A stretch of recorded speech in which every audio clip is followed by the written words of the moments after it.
মুসা পয়গম্বরের জামানায় একজন যুবক ছিল। যুবক, এই যুবকটা মানুষের উপর জুলুম করত, মানুষের উপর নির্যাতন করত, নারীদের উপর জুলুম করত, নারীদেরকে একা পাইলে ধর্ষণ করত। সমাজে এমন কোনো গুনাহ নাই যুবকটা করে না। ওই গ্রামের মানুষ, ওই কওমের মানুষগুলো রাগ হয়ে সকলে মিলে যুবককে মেরে গ্রাম থেকে তাড়িয়ে দিয়েছে। যুবককে আর গ্রামে রাখবে না, যুবককে আর গ্রামে ঢুকতে দিবি না। যুবক নিরুপায় হয়ে গেল। তারা জুলুম অত্যাচারে মানুষগুলো তৃষ্ট ছিল, আর যুবককে তার গ্রামের মধ্যে রাখবে না। যুবকের ঘর নাই, যুবকের থাকার জায়গা নাই। যুবক হাঁটতে হাঁটতে চলে গেছে একটা গভীর জঙ্গলে। গভীর জঙ্গলে গিয়া যুবকের ঘর নাই, বাড়ি নাই, বৃষ্টির পানিতে ভিজে ভিজতে ভিজতে একদিন বসবাস করতে করতে জঙ্গলের গাছপালা তরুলতা ফল ফলাদি খেয়ে খেয়ে যুবকটার জীবন নির্বাহ করে, সময় কাটাই দেয়। একদিন যুবকটা ওই জঙ্গলের মধ্যে গভীর তিনি বড় একটা অসুখে আক্রান্ত হয়ে গেলেন, জ্বরে আক্রান্ত হয়ে গেলেন। যুবক মৃত্যু শয্যায় পড়ে গেছে, যুবক মৃত্যু শয্যায় পড়ে গেছে। যুবকের সেবা করার মতন পাশে কেউ নাই। একটা সময় যুবকটা মৃত্যুবরণ হয়ে গেল। যুবকটা জঙ্গলের মধ্যে মরে পড়ে আছে, দেখার কেউ নাই, দেখার কেউ নাই। মুসা পয়গম্বরকে আল্লাহ পাক রব্বুল আলামিন ডাক দিয়ে বলেন, পয়গম্বর, জঙ্গলের মধ্যে আমার একটা গোলাম মরে পড়ে আছে, যাও আমার ওই যুবক গোলামকে নিয়ে আসো। যুবককে নিয়ে এসে তুমি গোসল দাও। যুবককে নিয়ে এসে গোসল দেওয়ার পর কাফন দাও। কাফন পরানোর পর যুবকের জন্য কবর খোঁড়ো। কবর খোঁড়ার পর যুবককে জানাজা দাও। জোর বলি আল্লাহু আকবার। আল্লাহ রাব্বুল আলামিন পয়গম্বরকে এই কথা বলেছে। আরেকটা কথা আল্লাহ রাব্বুল আলামিন পয়গম্বরকে ডাক দিয়ে বলেন, পয়গম্বর, আমার যুবককে যখন তুমি জানাজা দিবে, তোমার কওমের মধ্যে তুমি ঘোষণা দিয়ে দাও, এই যুবকের জানাজায় যত মানুষ শরীক হয়ে যাবে, যত মানুষ তার জানাজায় অংশগ্রহণ করবে, আমি আল্লাহ প্রত্যেকের জিন্দেগির সব গুনাহগুলো মাফ করে দিব। আর জোরে কন, যারা কন নাই বাড়ি যায় কইয়েন, জোরে কন সুবহানাল্লাহ। এ পয়গম্বর, আমার ওই যুবক গোলামের জানাজায় যত মানুষ শরীক হবে, আমি আল্লাহ প্রত্যেকের জিন্দেগির গুনাহগুলো মাফ করে দেব। পয়গম্বর আর বসে থাকবেন না। পয়গম্বর, আপনার কওমের প্রত্যেক ঘরে ঘরে, আপনার কওমের প্রত্যেক অলিতে গলিতে, আপনার কওমের মধ্যে যত মানুষ আছে সব মানুষকে এই ঘোষণা জানাইয়া দাও। মজার আলোচনা ভাইয়েরা আমার, একটু মনোযোগ দেন, একটু সময় দেন, আলোচনা একটু গুছাইতে দেন, কথা বলেন ঠিক কিনা? পয়গম্বরকে আল্লাহ রাব্বুল আলামিন ডাক দিয়ে বলেন, পয়গম্বর, ওই যুবকের জানাজায় যত মানুষ শরীক হবে, আমি আল্লাহ রাব্বুল আলামিন তাদের গুনাহগুলো মাফ করে দিব। পয়গম্বর এই এলান পাওয়ার পর কওমের প্রত্যেক ঘরে ঘরে যুবকের এই সুসংবাদটা আল্লাহ রাব্বুল আলামিন দিয়েছে। পয়গম্বর সবার কাছে পৌঁছে দেয়। যুবককে জানাজার জন্য একটা খোলা ময়দানে হাজির করা হয়েছে। যখন যুবককে ময়দানের মধ্যে হাজির করা হয়েছে, এই এলান শোনার পর হাজার হাজার মানুষ যুবকের জানাজায় শরীক হয়েছে। এত মানুষ কোনোদিন হয় নাই জানাজায়, এত মানুষ যুবকের জানাজায় শরীক হয়েছে। যুবককে সবাই জানাজা দিবে। জানাজার পূর্বে গ্রামের মানুষগুলো মুসা পয়গম্বরকে ডাক দিয়ে বলেন, পয়গম্বর, যে যুবকের জানাজা পড়লে মহান মালিক আমাদের জিন্দেগির গুনাহ মাফ করে দিবে। একবার আপনার কাছে আবেদন, যুবকের চেহারাটা একবার দেখাইয়া দেন। কথা কোন ঠিক কিনা? যে যুবকের জানাজা পড়লে আমাদের গুনাহ মাফ হয়ে যাবে, সেই যুবকের জানাজাটা একটা মুখটা একবার দেখতে দেন। কথা কোন ঠিক কিনা? যুবকের মুখটা একবার দেখি, কোন সেই যুবক যার জানাজা পড়লে আল্লাহ তাআলা জিন্দেগির গুনাহ মাফ করে দেন। মুসা পয়গম্বরের কাছে যখন তার কওমের লোকেরা আবদার করেছে যুবকের মুখটা একবার শেষ সময়ে দেখবে কে, যারা জানাজা পড়লে মহান মালিক জিন্দেগির গুনাহ মাফ করে দিবে, তার মুখটা একবার দেখতে চাই। পয়গম্বর যুবকের কাফনের কাপন থেকে, মুখ থেকে কাফনের কাপনটা সরাই দিয়েছেন। যখন যুবকের মুখ থেকে পয়গম্বর যখন কাফনের কাপনটা সরাইছে, যখন কাফনের কাপন সরাইছে, মুখ যখন খুলে গেছে, কওমের মানুষরা অবাক হয়ে গেছে। কওমের মানুষরা অবাক হয়ে গেছে, এই জন্য অবাক হয়ে গেছে, আমরা যে যুবকের অতিষ্ঠে, যে যুবকের নির্যাতনে অতিষ্ঠ হয়ে, যে যুবককে আমরা আমাদের গ্রাম থেকে, কম থেকে বের করে দিয়েছি, ওই যুবকের জানাজায় শরীক হয়েছি। কওমের লোকদের আবেদন যে আমরা তো এই যুবককে কিছুদিন পূর্বেই মেরে গ্রাম থেকে বের করে দিয়েছি, আবার এই যুবকের জানাজায় হাজির হয়েছি, আল্লাহ তাআলা আমাদের গুনাহ মাফ করে দিবে, জানাজা শরীক হলে জোরে বলি আল্লাহু আকবার।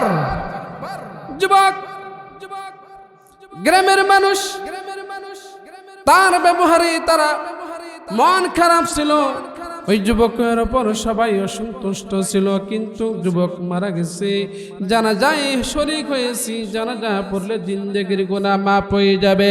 যুবকের মুখ যখন সবাই দেখেছে, অবাক হয়ে গেছে, অবাক হয়ে গেছে, যে যুবকের জানাজায় শরীক হলে গুনাহ মাফ হয়ে যাবে, ওই যুবক আর কেউ নয়, আমাদের সবচাইতে, আমাদের কওমের, আমাদের গ্রামের সবচাইতে সন্ত্রাসী যুবকের জানাজায় শরীক হয়েছি। আমি আপনাদের কাছে একটা পয়েন্ট রেখে দিয়ে যেতে চাই, বলেন তো যুবকটাকে কেন তার জানাজায় শরীক হলে গুনাহ মাফ হয়ে যাবে? কি এমন আমল করেছে? শুনে যাবেন, কারা কারা হাত তুলে দেখান। নারে তাকবীর, আর জোরে বলেন নারে তাকবীর। প্রিয় ভাইরা আমার, আর লম্বা সময় আলোচনা করব না, আমি একটা সূরা থেকে আপনাদেরকে সংক্ষিপ্ত আকারে তাফসীর শোনাবো। আল্লাহ পাক রব্বুল আলামিন সূরা বুরুজের মধ্যে আল্লাহ পাক রব্বুল আলামিন 4টা কসম খেয়েছে। ওয়াস-সামাই যাতিল বুরুজ, আল্লাহ রাব্বুল আলামিন ডাক দিয়ে বলেন নক্ষত্র বিশিষ্ট আসমানের কসম। ওয়াল ইয়াউমিল মাউউদ, আল্লাহ রাব্বুল আলামিন 2 নম্বর কসম খাইলেন কিয়ামত দিবসের কসম। ওয়াশাহিদু ওয়া মাশহুদ, আল্লাহ রাব্বুল আলামিন এই আয়াতের মধ্যে 2টা কসম খেয়েছেন। 1 নম্বর কসম হইল আরাফার দিনের কসম, 2 নম্বর জুমার দিনের কসম। আল্লাহ রাব্বুল আলামিন এই 3টা আয়াতের মধ্যে 4টা কসম খেয়েছে।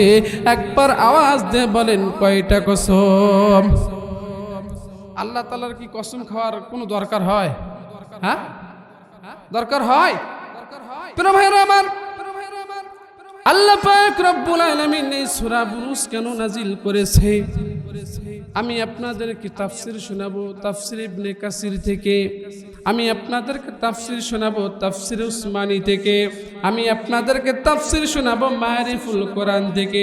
আল্লাহ রাব্বুল আলামিন সূরা বুরুজ কি কারণে নাজিল করেছে, কথা বলেন ঠিক কিনা?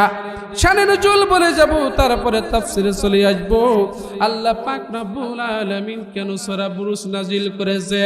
আল্লাহ রাব্বুল আলামিন যখন নবীজিকে মক্কার মধ্যে যখন ইসলামের দাওয়াত দেওয়ার জন্য পাঠাইছে, আল্লাহ তাআলার পয়গম্বরের কালেমার দাওয়াত শুনে শুনে কালেমার দাওয়াত গ্রহণ করে যখন মানুষগুলো ঈমান গ্রহণ করেছিল, আর যারা যারা ঈমান গ্রহণ করেছিল তাদের ওপর মক্কার কাফেরেরা জুলুম আর নির্যাতন শুরু করেছিল।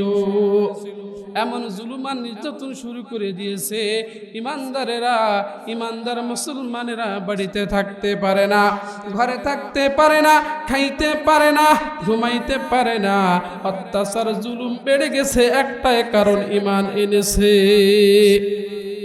ইমানদারেরা যখন সহ্য করতে পারে না, সকল নির্যাতিত মাজলুম ইমানদার ওয়ালারা পয়গম্বরের সামনে তারা হাজির হয়েছে।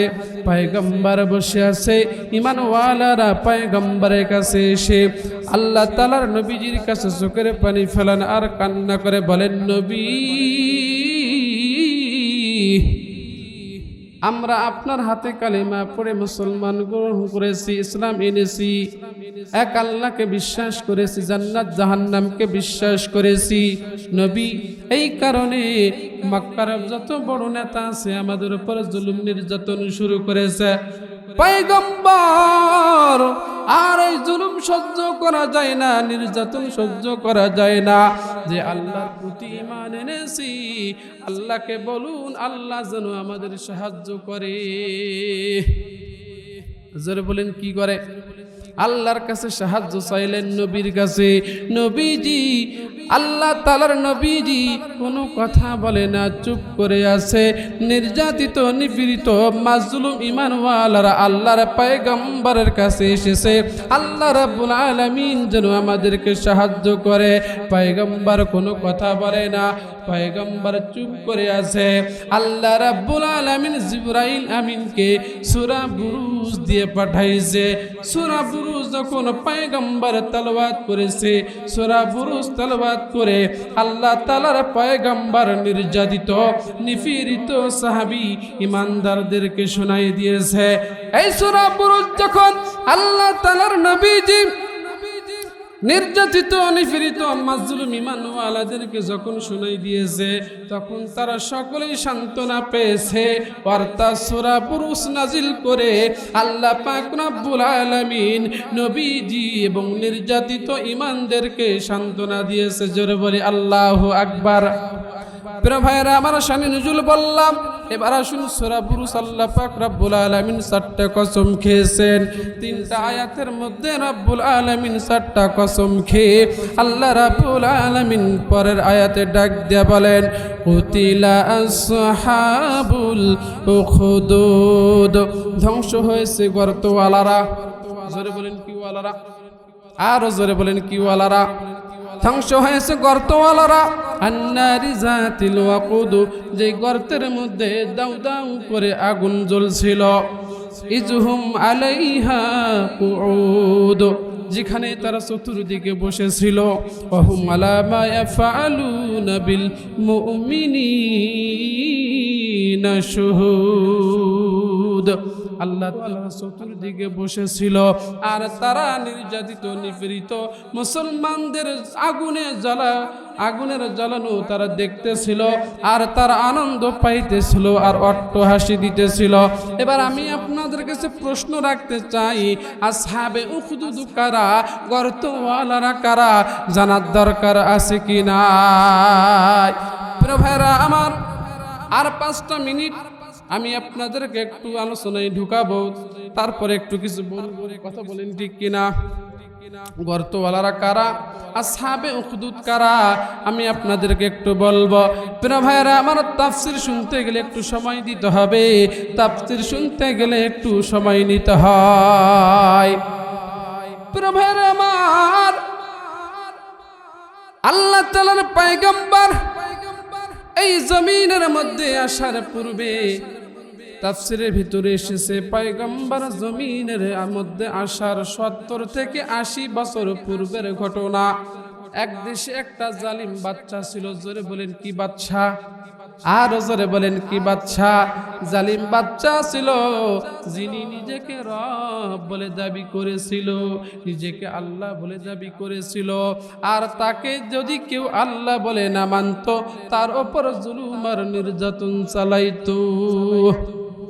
জালিম এমন একজন জালিম ছিল, তার ক্ষমতার চেয়ারকে টিকিয়ে রাখার জন্য ওই সময়ের একটা নিয়ম ছিল, জাদুকর রাখতো।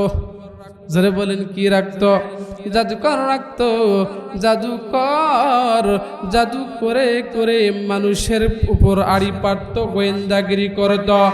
একদিন ওই জাদুকর জালিম বাচ্চার সামনে হাজির হয়েছে। বাচ্চাকে ডাক দেয়া বলেন, বাচ্চা জাহাপানা শোনো, আমার তো বয়স হয়ে গেছে, কোন দিন জানি আমি কবরে চলে যাব, কোন দিন জানি আমার মরণ হয়ে যাবে। বলেন তো, যত বড় জালিম হোক না কেন, যত বড় বাচ্চা হোক না কেন, যত বড় জাদুকর হোক না কেন, মৃত্যু সবার হবে কি হবে না? আর জোরে বলেন, হবে কি হবে না? প্রিয় ভাইরা আমার, জাদুকর যখন এই কথা বাচ্চার কাছে বলেছেন, এ বাচ্চা জাহাপানা, আমি একদিন মারা যেতে পারি, আমি যদি মারা যাই আপনার রাজত্বকে টিকিয়ে রাখবে। আপনার রাজত্ব টিকিয়ে রাখার জন্য একটা ব্যবস্থা নিতে হবে। বাচ্চা জাদুকরকে ডাক দিয়ে বলেন, কি ব্যবস্থা নিব? জাদুকর বাচ্চাকে ডাক দিয়ে বলেন, বাচ্চা, আপনার দেশের মধ্যে আপনি একটা এলান করে দেন, এই আপনার কওমের মধ্যে, আপনার রাজ্যের মধ্যে সকল যুবককে আপনি একটা মাঠের মধ্যে হাজির করেন। সেখান থেকে আমি একজন যুবককে বাছাই করব, ওই যুবককে আমার জাদু শিখাবো।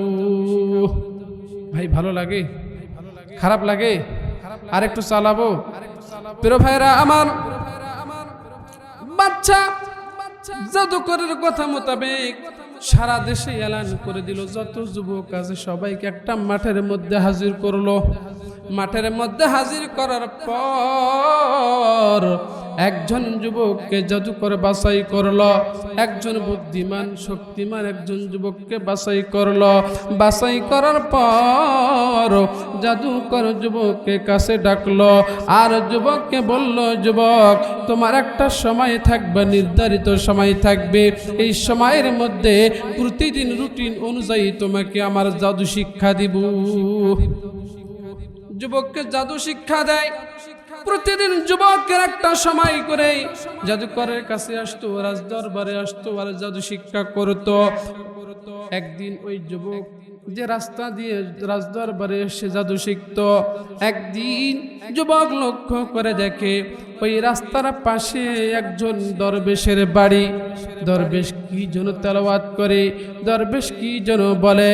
যুবক এবার তিনি দরবেশের ঘরের মধ্যে প্রবেশ করলেন, দরবেশের কাছে গিয়ে বসলেন।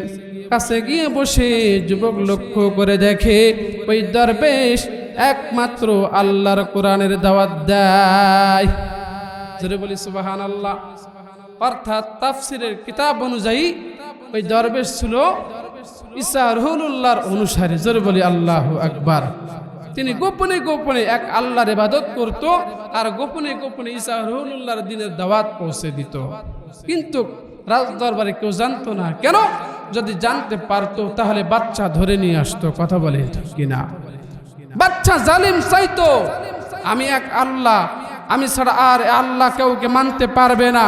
এই জন্য দরবেশ গোপনে গোপনে আল্লাহর দাওয়াত দেয়। প্রিয় ভাইরা আমার, যুবক দরবেশের কাছে বসতে বসতে একদিন যুবককে ভালো লেগেছে। দরবেশের কাছে তিনি ঈমান আনলেন, ঈমান গ্রহণ করে কালিমা পড়ে মুসলমান হয়ে গেছেন। বলেন না সুবহানাল্লাহ। আর 5টা মিনিট ঈমান এনে যুবকটা যখন ঈমান গ্রহণ করে ঈমানওয়ালা হয়ে গেলেন, দরবেশ যুবককে ডাক দিয়ে বলেন, যুবক, তুমি আমার কাছে কালিমা পড়ে ঈমান এনেছো, এই কথা তুমি কাউকে বলবে না, এই কথা তুমি গোপন রাখবে। যুবকটা কারো কাছে বলে না। এইভাবে প্রতিদিন তিনি রাজদরবারে যাইতেন আর জাদু শিক্ষা করতেন, আর যাওয়া আসার মাঝে তিনি ওই দরবেশের কাছে যাইতেন। একদিন যুবক রাস্তা দিয়ে যাইতেছেন, যাইতে যাইতে যুবক লক্ষ্য করে দেখে দুই ধারে রাস্তার দুই পাশে মানুষের জটলা লেগে গেছে, অর্থাৎ ওই রাস্তার মাঝখানে একটা হিংস্র প্রাণী দাঁড়িয়ে আছে। হিংস্র প্রাণী তাফসীরের ভিতরে এসেছে একটা হিংস্র প্রাণী, সেটা বাঘ হতে পারে অথবা আপনার ভাল্লুক হতে পারে অথবা সে সিংহ হতে পারে। যুবকটা লক্ষ্য করে দেখে এই দিকের মানুষ ওই দিকে যাইতে পারে না, ওই দিকের মানুষ এই দিকে আসতে পারে না, যুবক ভয়ে ওই দিকে যাইতে পারে না। এমন সময় যুবকের মধ্যে একটা বুদ্ধি খেলল, আমি তো রাজদরবারে গিয়ে আমি জাদু শিক্ষা করি, আবার এই দিকে আমি ওই দরবেশের কাছে গিয়ে ঈমান গ্রহণ করেছি, আসলে আমি যে জাদু বিদ্যা শিখেছি আজকে প্রমাণ করার পালা। আর এই যে আমি ঈমান গ্রহণ করেছি এক আল্লাহ সত্য না জাদুকরের দিন সত্য, এটা প্রমাণিত করার জন্য যুবক হাতের মধ্যে একটা পাথর নিয়েছে। যদি বলেন তো ভাই কি নিয়েছে? যুবকটা পাথর নিয়েছে, আজকে তিনি ধর্ম যাচাই করবেন কার ধর্ম সত্য। যুবক মনে মনে এটা নিয়ত করলেন, যদি ওই জাদুকরের দিন যদি সত্য হয়, জাদুকরের জাদু যদি সত্য হয়, আমি জাদুকরের দিনকে নিয়ে আমি ঢিল মারব, যদি সত্য হয় হিংস্র প্রাণীটা মারা যাবে। যুবকটা ঢিল একটা মারলো, কিন্তু হিংস্র প্রাণীটা মারা গেল না।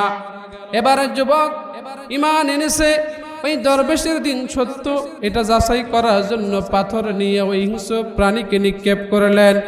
আল্লাহ রাব্বুল আলামিনের উপর ভরসা করে যুবকটা যখন পাথর নিক্ষেপ করেছেন, যুবক পাথর নিক্ষেপ করতে দেরি হয়েছে, হিংস্র প্রাণী মারা যেতে দেরি হয় নাই। আর জোরে বলি আল্লাহু আকবার, জোরে বলেন সুবহানাল্লাহ। প্রিয় ভাইরা আমার, যুবকের এই দৃশ্যটা হাজার হাজার মানুষ তারা লক্ষ্য করে দেখল। যুবকের নাম গোটা দরবারে, গোটা রাজ্যে, গোটা দেশে যুবকের নাম ছড়িয়ে গেল। সবাই যুবকের কাছে আসতে লাগলো। আল্লাহ রাব্বুল আলামিন ওই যুবককে আল্লাহ তাআলা দুইটা ক্ষমতা দিয়েছিলেন। একটা ক্ষমতা, যদি কেউ কুষ্ঠরোগী হতো, কুষ্ঠরোগীকে ফু দিলে কুষ্ঠরোগ ভালো হয়ে যেত।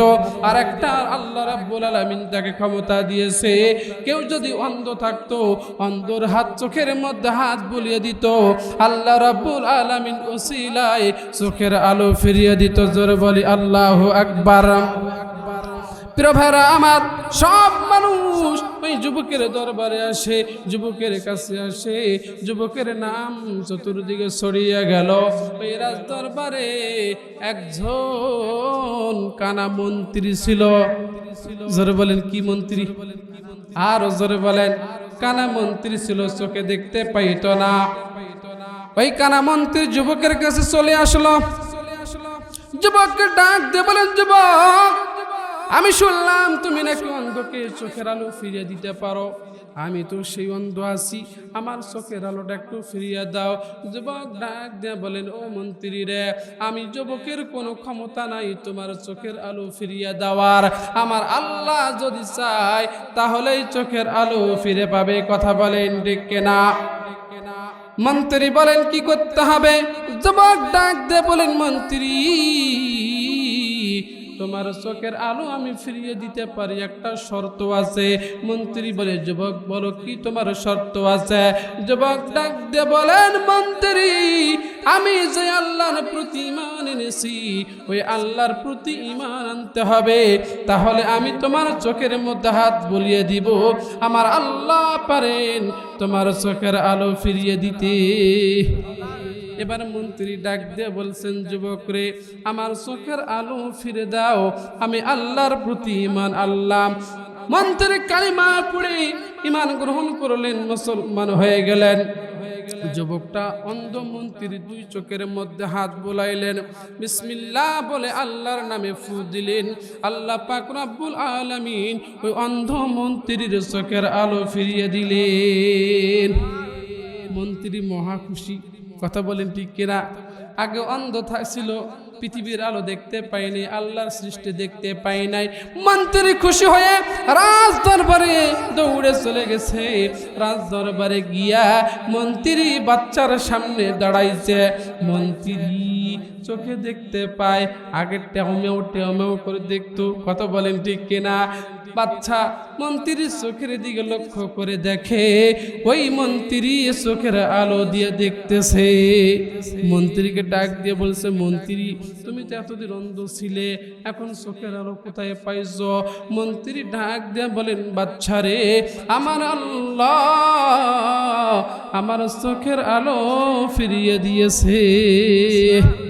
বাচ্চা মহা খুশি, কাছে আমি মনে হয় তোমার আলো ফিরিয়ে দিয়েছি চোখের, আমি মনে হয় তোমার চোখের আলো ফিরিয়ে দিয়েছি। এই কথা যখন মন্ত্রীকে বলেছে, মন্ত্রী ডাক দিয়ে বলেন, বাচ্চা জাহাপানা, তুমি তো আমার আল্লাহ নও। কথা কোন ঠিক কিনা? তুমি তো আমার চোখের আলো ফিরিয়ে দাও নাই, আমার আল্লাহ আমার চোখের আলো ফিরিয়ে দিয়েছে। বাচ্চা বলছে, কে তোর আল্লাহ? মন্ত্রী বলেছেন, যিনি আসমান তৈরি করেছেন, যিনি জমিন তৈরি করেছেন, যিনি সাত আসমান তৈরি করেছেন, যিনি তুমি বাচ্চাকে তৈরি করেছেন, আমাকে তৈরি করেছেন, সেই আল্লাহ আমার চোখের আলো ফিরিয়ে দিয়েছে। বাচ্চা তো মহারাগ। কতক্ষণ ঠিক কিনা? তোরে আবার আল্লাহর পরিচয় কি দিল? আমি তো আল্লাহ। কতক্ষণ ঠিক কিনা? এমন একটা অবস্থা বাংলার জমিনে ছিল কিছু বছর পূর্বে, হাসিনা ছাড়া কারো নাম নেওয়ার মতন লোক বাংলার জমিনে ছিল না। কতক্ষণ ঠিক কিনা? প্রিয় ভাইরা আমার, বাচ্চা ডাক দিয়ে বলে, মন্ত্রী তোমার চোখের আলো ফিরিয়ে দিয়েছেন যে আল্লাহ, এই আল্লাহর পরিচয় তোমারে কে দিল? সৈন্যদেরকে বললেন, সৈন্যরা মন্ত্রীকে ধরো, মন্ত্রীকে রিমান্ডে নাও, মন্ত্রীর নির্যাতন করো। মন্ত্রীকে এক আল্লাহর পরিচয় কে দিয়েছে? মন্ত্রীকে রিমান্ডে নেওয়া হলো। মন্ত্রী একসময় নির্যাতনের কারণে ওই যুবকের নাম বলে দিয়েছে।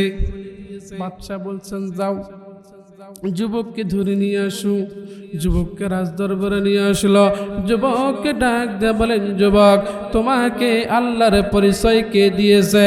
যুবক কোনো কথা বলে না, যুবক চুপ করে আছে। যুবককে রিমান্ডে নেওয়া হলো। নির্যাতনের কারণে, নিপীড়নের কারণে যুবকটা ওই দরবেশের নাম বলে দিল। দরবেশকেও ধরে আনা হলো, তিনজনকে এক জায়গায় করলো। বাচ্চা এবার ওই তিনজনকে ডাক দিয়ে বলেন, এতদিন তোমরা গোপনে গোপনে যে আল্লাহর পরিচয় দিয়েছ, যে আল্লাহর প্রতি তোমরা ঈমান এনেছ, তোমরা যদি বাঁচতে চাও তাড়াতাড়ি ঈমান ছেড়ে দাও। কথা বলেন ঠিক কিনা? বাঁচতে যদি চাও ঈমান তোমরা ছেড়ে দাও। তিনজনে বলল, না না না না, আমরা ঈমান ছেড়ে দিব না, কালেমা ছাড়বো না। যে আল্লাহর পরিচয় পেয়েছি ওই আল্লাহর প্রতি বিশ্বাস নিয়ে মরতে চাই। মন্ত্রীকে ফাঁসিতে ঝোলানো হলো। মন্ত্রী দুনিয়া থেকে বিদায় নিয়ে চলে গেল। এবার ওই দরবেশকে ধরলো, দরবেশকেও চাপ দিল। দরবেশ বলছে, বাচ্চারে আমার ঈমান আমি ছাড়বো না, যদি আমার মরণ হয় আমি কালেমা ছাড়বো না। জোর বলি আল্লাহু আকবার। ঈমানের পথে অবিচল থেকে আমার মরণ যেন হয়। কথা বলেন ঠিক কিনা? ঈমানের পথে অবিচল থেকে আমার মরণ যেন হয়। তোমারই কাছে করি মিনতি মহামহিম রহমান। ঈমানের পথে অবিচল থেকে আমার মরণ যেন। দরবেশকে মারলো, মন্ত্রীকে মারলো, কালেমা ছাড়ে নাই। কথা বলেন ঠিক কিনা? এবার যুবককে মারবে। বাচ্চা বলছে, যুবককে তো আমি এইভাবে মারতে পারি না। কিছু সৈন্য তিনি পাঠিয়ে দিলেন, যাও সমুদ্রের মাঝখানে গিয়ে যুবককে ফেলে দাও। কয়েকজন সৈন্য পাঠাই দিলেন, যুবককে নিয়ে সৈন্যরা চলে গেলেন সমুদ্রের মাঝখানে। আল্লাহ রাব্বুল আলামিন চাইলে অনেক কিছু হতে পারে, কথা বলেন ঠিক কিনা? যখন মাছ সমুদ্রে ওই যুবককে নিয়ে যখন চলে গেছে, আল্লাহ রাব্বুল আলামিন সমুদ্রের পানিকে ডাক দিয়ে বলেন, সমুদ্রের পানিরায় আর তোমরা স্থির থাকো না, তোমরা ঢেউ শুরু করে দাও, বড় বড় ঢেউ শুরু করে দাও। সাগরের মধ্যে এমন উতাল পাতাল ঢেউ হয়েছে, নৌকা উল্টে ওই বাচ্চার যত সৈন্য ছিল সব মারা গেছে। যুবক সাঁতরে সাঁতরে উসাই উঠেছে, জোরে বলি আল্লাহু আকবার। যুবক যখন উপরে উঠেছে, যুবক সরাসরি রাজ দরবারে চলে এসেছে। বাচ্চা যুবককে দেখার পর ডাক দিয়ে বলেন, যুবক রে, তোকে তো মারার জন্য আমি সৈন্য পাঠাইলাম, সমুদ্রে নিয়ে গেলাম, ব্যাপার কি, আমার লোকগুলো কোথায়? যুবক ডাক দিয়ে বলেন, বাচ্চা জাহাপানা, তোমার যত লোক আছে সমুদ্রে ঢেউয়ের কারণে নৌকা ডুবে মারা গেছে। আমার আল্লাহ তিনি আমাকে বাঁচিয়েছে। জোরে বলি না আল্লাহু আকবার। প্রিয় ভাইরা আমার, এবার বাচ্চা আরো কিছু সৈন্য দিলেন, যাও রে সৈন্যরা যাও, এই যুবককে তো আমি মারতে পারলাম না, এবার তোমরা একটা বড় একটা উঁচু পাহাড়ের মধ্যে উঠাও, যুবককে উঁচু পাহাড় থেকে নিচে ফেলে দিয়ে যুবককে হত্যা করো। কিছু সৈন্য যুবককে নিয়ে তারা পাহাড়ের চূড়ায় উঠে গেল। পাহাড়ের চূড়ায় যখন উঠেছে, আল্লাহ পাক রব্বুল আলামিন পাহাড়কে ডাক দিয়ে বলেন, পাহাড় তুমি হেলতে দুলতে শুরু করো। পাহাড় এমন একটা ঝাঁকুনি দিয়েছে, ওই বাচ্চার যত সৈন্য আছে ওপর থেকে পড়ে মারা গেছে, যুবকের কিছু হয় নাই। আল্লাহু আকবার। বাদশার কাছে যুবক সরাসরি চলে এসেছে রাজ দরবারে। বাদশার চোখ বড় বড় হয়ে গেছে। যুবক বলো বলো বলো, আমার সৈন্যগুলো গেল কোথায়? যুবক ডাক দিয়ে বলেছেন, পাহাড়ের উপর থেকে পড়ে মারা গেছে, তুমি কেন মারো নাই? যুবক বলে, আমার আল্লাহ আমাকে বাঁচাইছে। জোরে বলেন আল্লাহু আকবার। যুবক ডাক দিয়ে বলেন, বাচ্চারে, আমার আল্লাহ আমাকে বাঁচাইছে। যুবক এবার ডাক দিয়ে বলেন, বাচ্চা তুমি আমাকে তোমার মতন তোমার বুদ্ধিতে আমাকে মারতে পারবে না। আমাকে মারতে পারবে তখন আমার নিয়মে আমার বুদ্ধি শুনবে, যখন আমি মরব তখন একবার আওয়াজ দিয়ে বলে আল্লাহু আকবার। বাদশা তার নিজের বুদ্ধি দিয়ে যুবককে মারতে পারলো না। এবার তিনি যুবকের বুদ্ধিতে মারবে। কি বুদ্ধি দিয়ে কিভাবে মারবে জানার দরকার আছে কি নাই? আর জোরে বলেন আছে কি নাই? প্রিয় ভাইরা আমার, পয়েন্ট হলো দুইটা।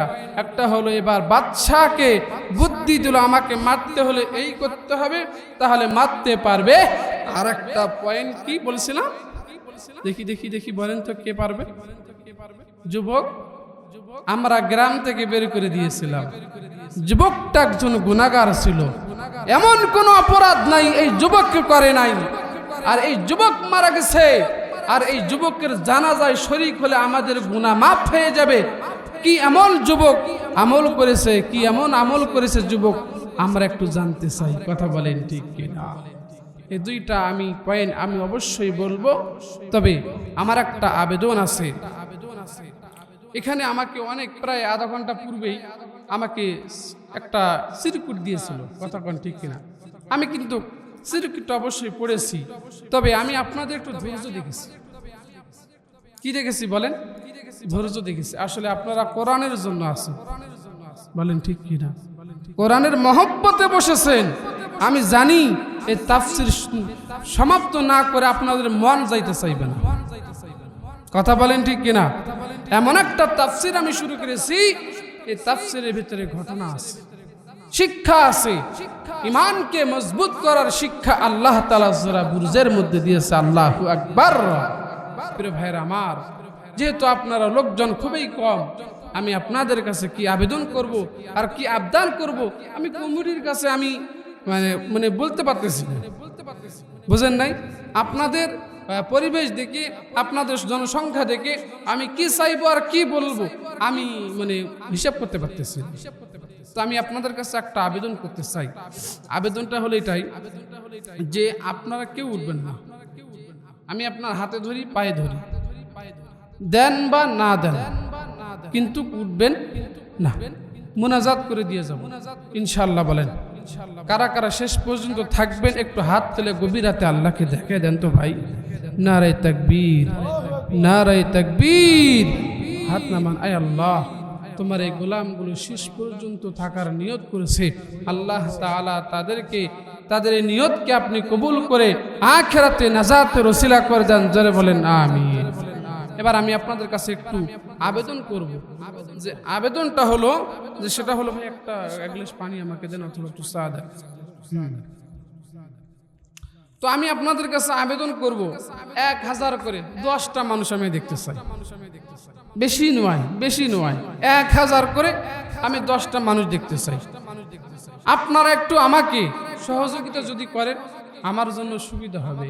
মা বাবা মারা গেছে, মায়ের জন্য 500 টাকা, বাবার জন্য 500 টাকা, এই মোট 1000 টাকা মায়ের জন্য বাবার জন্য এই গভীর রাতে কে একটু সহযোগিতা করবেন কোরআনের মহব্বতে?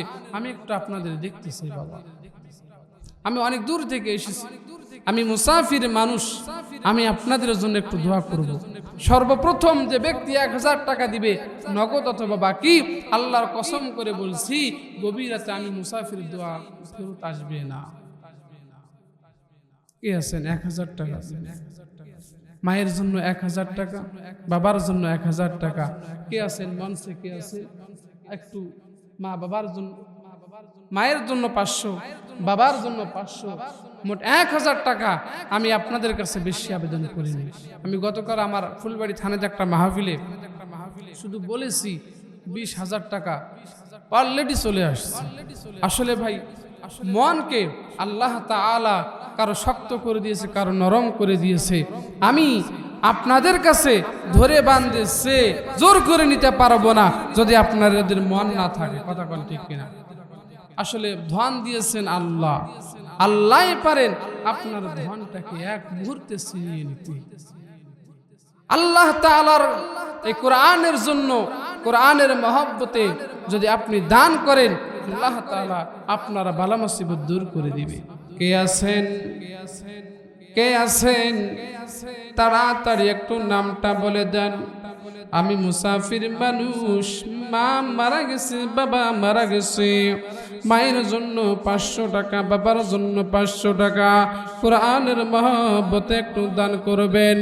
মা বাবা কবর থেকে সন্তানকে ডাক দিয়ে বলেন, সন্তান রে আমি তোর জন্য কত ধন সম্পদ রেখে আসলাম, বাবা এই মাহফিলে বসেছো, আমার জন্য কিছু দান করে হাসিও। কে আছেন এই কোরআনের মহব্বতে 500 করে 1000 টাকা দান করবেন? একজন ভাই হাত তোলেন, একজন ভাই হাত তোলেন। 500 করে 1000 টাকা আপনারা দান করবেন। আমার মা বোনদের মন অনেক নরম, আমার মা বোনরা অনেকে এসেছে। মাগো তোমাদের কাছে আমার আবেদন, আমি দেখতে চাই পুরুষ ফাঁস হয় না মেয়ে ফাঁস হয়। কে 1000 টাকা দিবেন? মা মঞ্চে আসার প্রয়োজন নাই, ওখান থেকে নামের তালিকা পাঠাইয়া দাও, তোমার জন্য আমি দোয়া করে দেব। গভীর রাত কে আছো? আগামীকাল সকালবেলা আবার তোমার নাম মসজিদের এলান হয়ে যেতে পারে। ওই লোকটা মারা গেছে। প্রিয় ভাইরা আমার, কত মানুষ আছে রাতের বেলা খাওয়া করে ঘুমাইছে, সকালবেলা মসজিদের মাইকের নাম মৃত্যু বলে ঘোষণা হয়েছে। ওই লোকটা দান করার সুযোগ পায় নাই, ওই লোকটা নামাজ পড়ার সুযোগ পায় নাই।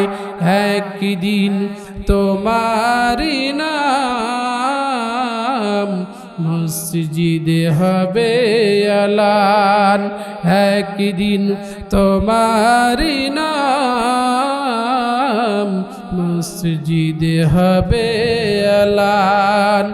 তৈরি থেকো, তৈরি রেখো কবরের মাল সামান, একই দিন তোমারি নাম মসজিদে হবে এলান। নারায়ে তাকবীর।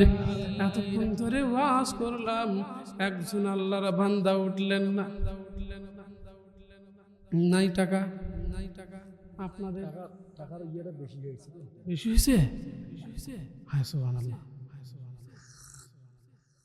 আগে কবেন না ভাই, আগে কবেন না ভাই, আগে 500 করি, 500 করি, 500, 500, 200, 100, 200, 100। যেহেতু ভাই বলেছে আমি কমাই দিলাম। কথা বলেন ঠিক কিনা? কথা বলেন ঠিক কিনা? কথা বলেন ঠিক কিনা? এতক্ষণ ধরে চুপ করে আছে ভাই। আমাদের সভাপতি। নারে তাকবীর। আল্লাহ। আমার দাদার বয়সে কথা বলেন ঠিক না? আমার দাদাকে আমি দেখি, আমার চোখ দিয়ে পানি বের হচ্ছে। আমি আমার দাদাকে কোনোদিন প্রাণ ভুলে দাদা বলে ডাকতে পারি নাই। উঠলেন কেন বাবা? উঠলেন কেন বাবা? রাগ করছেন? রাগ করছেন? বসেন ভাই, 5 মিনিট আমি শেষ করে দেব, প্লিজ বসেন মুরব্বী। 5 মিনিট, 5 মিনিট আমার এই কোরআনের কথা শুনে যাবেন। 5 মিনিট, 5 মিনিট বসেন। আপনারা এই আয়োজনটাকে নষ্ট করিয়েন না। তাহলে আমার দাদা হচ্ছেন, আমি আপনাকে দাদা পেলাম। হ্যাঁ, এনার কি আয় অবস্থা কিছু আছে ভাই? আছে? আলহাজ হজ করে আসছে? আয় হায়, আমাদেরও যাওয়ার ইচ্ছা আছে। কথা কোন ঠিক কিনা? আল্লাহ তাআলা আমাদের প্রত্যেককে আল্লাহর ঘর জিয়ারত করার তৌফিক দিয়ে দেন, বলেন আমিন। মক্কা মদিনায় যাওয়ার তৌফিক দিয়ে দেন, বলেন আমিন। 500 টাকা আলহাজ আজকের মাহফিলের সভাপতির কাছ থেকে পেয়েছি। কি নাম? আব্দুল কাদের ভাই, 500 টাকা। আল্লাহ আপনার